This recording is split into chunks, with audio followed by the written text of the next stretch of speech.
All right, I want to go across to senior advocate Geeta Luthra, who's joining us on that setback for Sharjeel Imam and Umar Khalid. A lot of the debate has been centered around these two, whether they deserve bail or not. Geeta Luthra, very important message coming in from the Supreme Court. Would you accept, we've seen a lot of these debates take place about under trials and how long they can be in jail under laws like the UAPA or even the PMLA, for example. But in this case, the court has distinguished between the role that Umar Khalid and Sharjeel Imam played versus the others? I feel that after such a long time, even if we were to give them a bigger role, I perhaps feel that the free speech lobby and the ethos which the Supreme Court itself had carved in these kind of special acts like UAPA, like PMLA, when it's going to take so long over this incarceration for so long a period, to my mind, would not serve a purpose. To my mind, what would be is perhaps one can keep some guidelines. Perhaps one could ensure they report to the police frequently. Perhaps there could have been some guidelines by which the liberty granted to them could not be misused. But to my own mind, after such a long period of incarceration, you are literally doing a trial before a person goes. And the Supreme Court has said they can apply after 1 1 year. year. Yes. That, to my mind, is slightly scary. No, they've said that you can apply for it and it will be considered more favorably because after the key witnesses have been examined.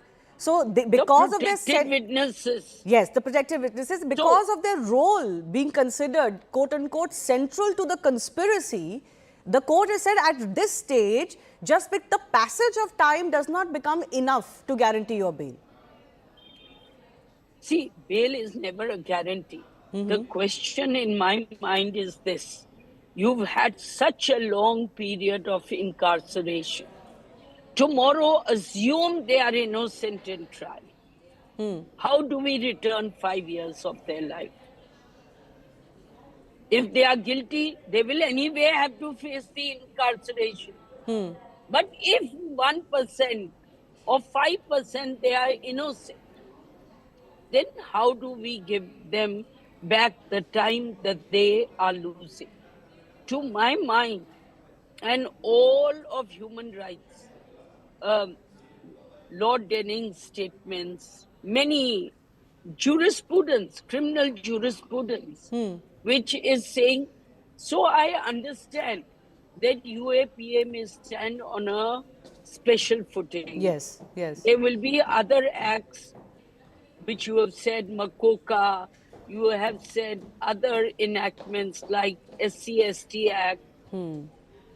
The onus and the burden is different. Yes. But the courts have repeatedly also now said in favor of liberty that if there's going to be a long period of incarceration, then that if there's going to be many witnesses, then a person should not remain incarcerated.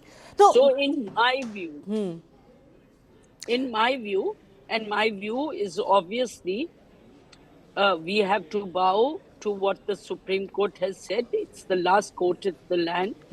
To my view, we could have looked with hedging it in with many ifs and buts, the fact that perhaps they should be given bail.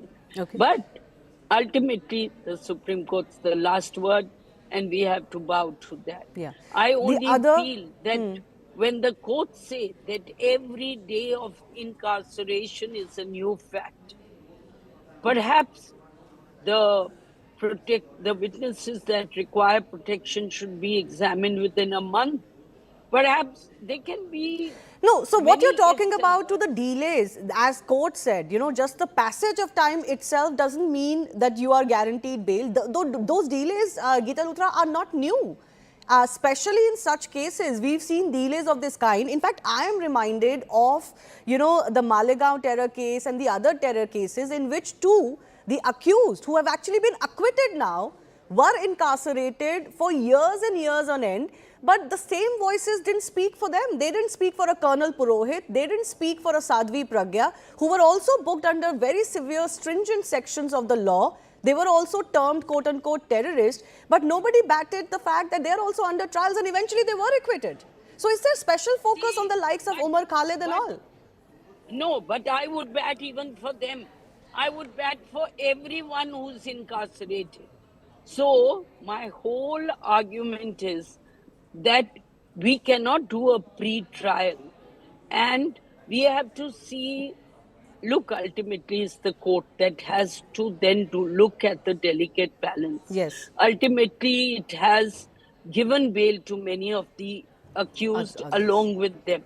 But I am just saying that that whole principle of Gurbakht Singh Sibya, that bail, not jail, is the principle. The whole.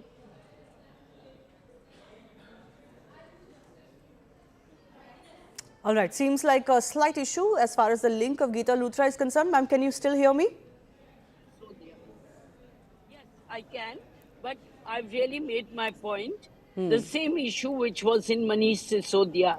You can't keep a person incarcerated if trials going to take time. And that, I feel, is the fundamental of our system of rule of law and of Article 21 under the Constitution. Right.